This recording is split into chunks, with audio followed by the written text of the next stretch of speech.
Hər vaxtınız xeyir dəyərli izləyicilərim. Bugün sizə Zabrat Məhəmmədli yolunda, yəni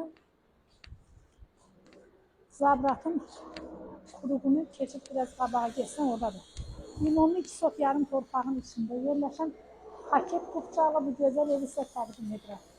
Əzizlərim, evimizin qiyməti 84.000 manatdır. Müəyyən əşyalarda qoyulur. Buyurun evimizlə tanış olun.